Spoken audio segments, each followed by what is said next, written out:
HP. Ini HP ada yang nelpon. Yang nelpon bos kita yang punya duit miliaran. Kira-kira kita angkat apa kagak buru-buru? Wah, bos nelpon nih, manajer. Atau presiden nelpon. Kita angkat gak buru-buru? Angkat buru-buru. Kenapa? Karena takut.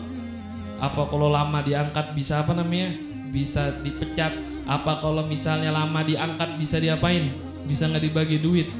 Itu manusia nelpon kita. Azan itu seakan-akan Allah yang nelpon. Azan jam 12. Kita sholatnya jam berapa? 2:30. Allah nelpon dari jam 12. Kita angkat 2:30. Kira-kira gimana? Padahal dia online. WhatsApp-nya online, ditelepon. Waktunya sholat dia enggak sholat. Tuh Allah Subhanahu wa taala. Kita jangan main-main. Kalau orang yang saya bilang amal yang paling utama, ada sahabat nanya, ya Rasul, amal apa yang paling utama? Sholatu ala waktiha. Sholat di awal waktu.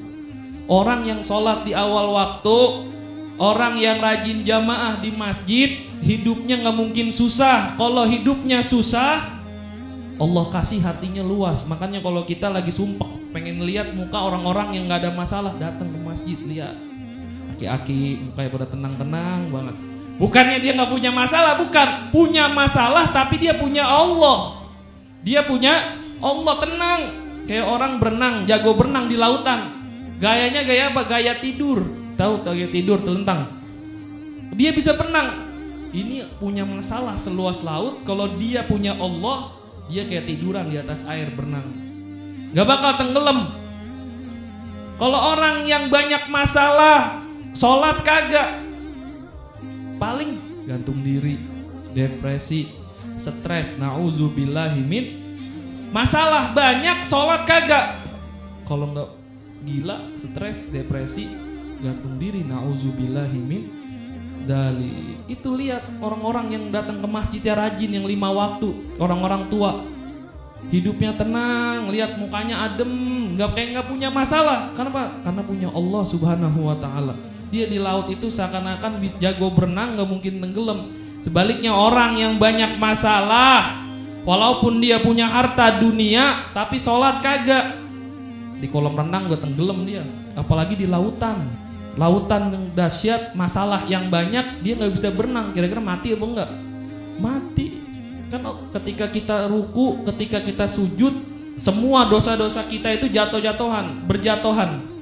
Kalau orang ahli kasyaf bisa ngelihat orang yang ketika sujud, orang yang ketika ruku itu dosanya bergugur-guguran.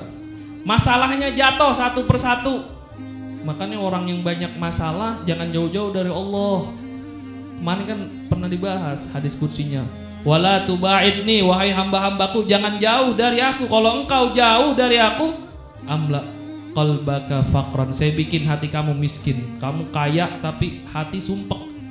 Kamu punya segalanya tapi hidupnya susah. Wa amla yadaika syuglan, kamu saya bikin sibuk sama dunia, kerja dari gelap, berangkat gelap, pulang gelap, kerja bertahun-tahun, kaya kah? Kagak, dibikin sibuk doang sama Allah. Segitu-gitu aja hartanya, utang juga gak lunas-lunas. Kenapa? Kerja doang, sholat kagak, jauh dari Allah. Apa yang bisa nyelamatin? Pokoknya insya Allah pesan saya setiap ngaji nggak mungkin jauh dari apa? Sholat, jaga sholat.